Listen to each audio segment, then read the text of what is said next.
Hi guys, this is Mr. Urrego, and today we're evaluating trigonometric functions given a point on the terminal side. As you can see, I have a point, -3, -5, at the end of my terminal side. Before we start the lesson, let's go over the signs of my 4 quadrants. My first quadrant is positive, positive, negative, positive, negative, negative, positive, negative, right? Q1, 2, 3, and 4. Positive, that's the x value. This is the y value, right? So green, x values, and the red, y values. But now, when I'm doing trig, I'm going to relate my cosine with the x. So if my x is positive, my cosine is positive. Where else is my cosine positive? That's right, in Q4. What about negatives? In Q2 and Q3, right? Because the x is negative. Now, if the x is related to the cosine, what about the y? The sine, that's right. So now my sine is the y, is related to the y. So if the y is positive, the sine is positive. Where else is my sine positive? On Q2. What about the negatives? That's right. Q3 and Q4, my sines are going to be negative, right? Because it's related to the y. Now, I have cosine and sine. What about tangent? So now tangent is a division of sine over cosine, right? It's a ratio, sine over cosine. So if I do sine positive divided by positive, my tangent is positive. Where else is my tangent positive? Here. Negative divided by negative gives me positive, right? So Q1 and Q3, my tangent are positive. What about negatives? Q2 and Q4. Why? Because positive divided by negative gives me negative, and negative divided by positive gives me negative. So when the signs are equal, my tangent is positive. Negative, negative, positive. If the signs are different, my tangent is negative. Signs are different, my tangent is negative, right? Keep that in mind. Let's start. So now I have a problem. They're asking me. They're giving me a point, and they're saying, be a point on the terminal side of theta. Let P, -3, -5, be a point on the terminal side of theta. Find the 6 trigonometric functions. So here we go. We have a ray. That's my terminal side, and this point is on the terminal side. So my angle technically is from here all the way there. That's my angle theta. So in our case, I'm going to use the reference angles. And what is the reference angle? Reference angle is nothing more than the angle that this terminal ray makes with the horizontal. And that's going to be my reference angle. Okay? Having that reference angle, what I'm going to do is I'm going to make my right triangle, and now this is the x and this is the y, right? The x, because this has a direction, that's why the x is -3, and the y, because it's going down, that's why it's -5. Now let's find the 6 trigonometric functions using Sohcahtoa. Let's start. But now, in order for me to use Sohcahtoa, sine, cosine, and tangent, those ratios, I need my hypotenuse. So let's find the hypotenuse. Remember, my hypotenuse will be c. Where? When I use the Pythagorean theorem. A squared plus b squared equals c squared. A, let's say this is A, and let's call this b. So it's going to be -3 squared plus -5 squared equals c squared. So I have 9 plus 25 equals c squared, 34. Then square root, so square root 34 equals c, and that's my hypotenuse, square root 34. Now that I have my hypotenuse, let's find the ratios. Now, in order to write the ratios, I need to identify. So if this is my angle, then this is my adjacent side, and across is my opposite side, and this is the hypotenuse. Oh, that's a horrible H. Right? Why? Because this is my 90 degree and my hypotenuse is across the 90 degree. So sine of my angle is opposite over hypotenuse. Opposite is -5. Hypotenuse is square root 34. Cosine of theta is adjacent over hypotenuse. Adjacent, -3. Hypotenuse is square root 34. Now, before we move on, can I have a radical in the denominator? No, I have to rationalize them.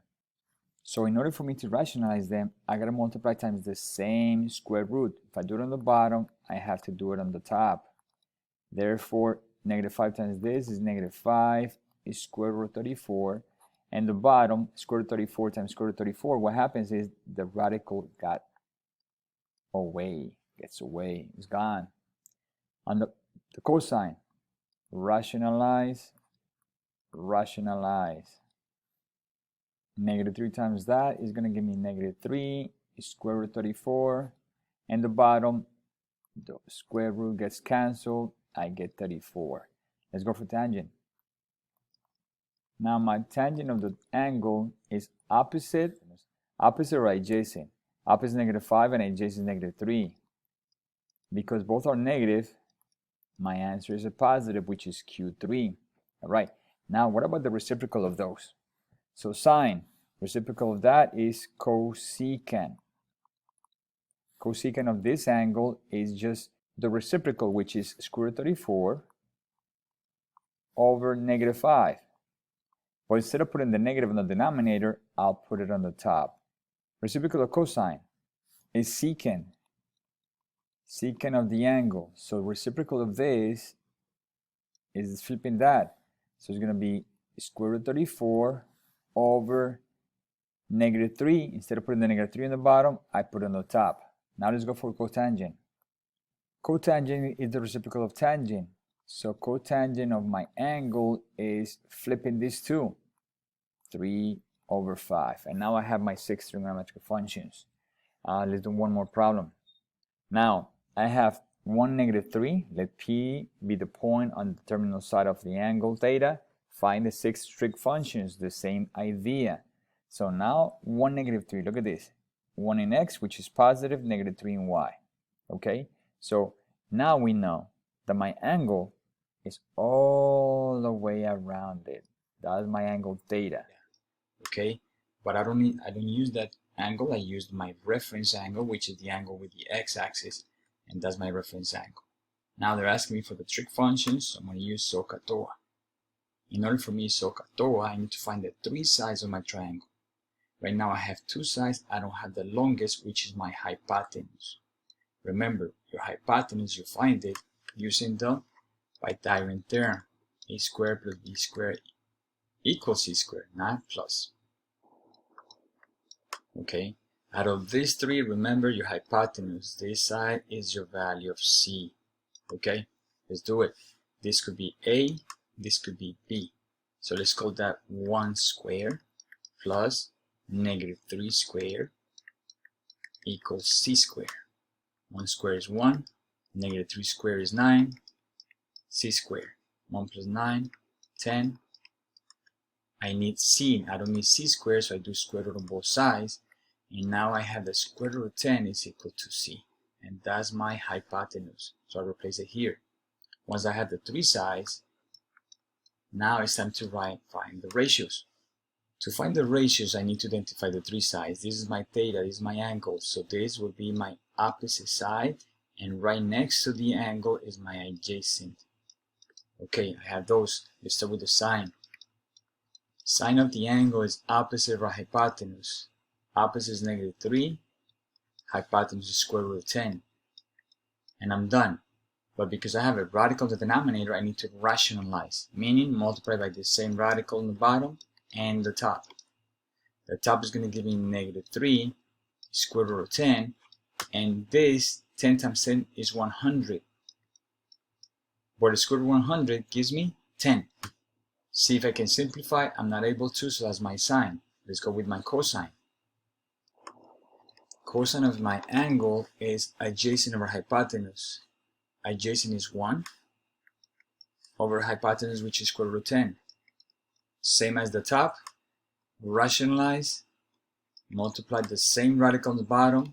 1 times square root of 10 gives me the same thing. And the bottom, same idea. 100 square root of 100 is 10. I can't simplify this because this is inside the radical and this is outside, so that's your answer. Go with the tangent now. Tangent of my angle is going to be opposite or adjacent.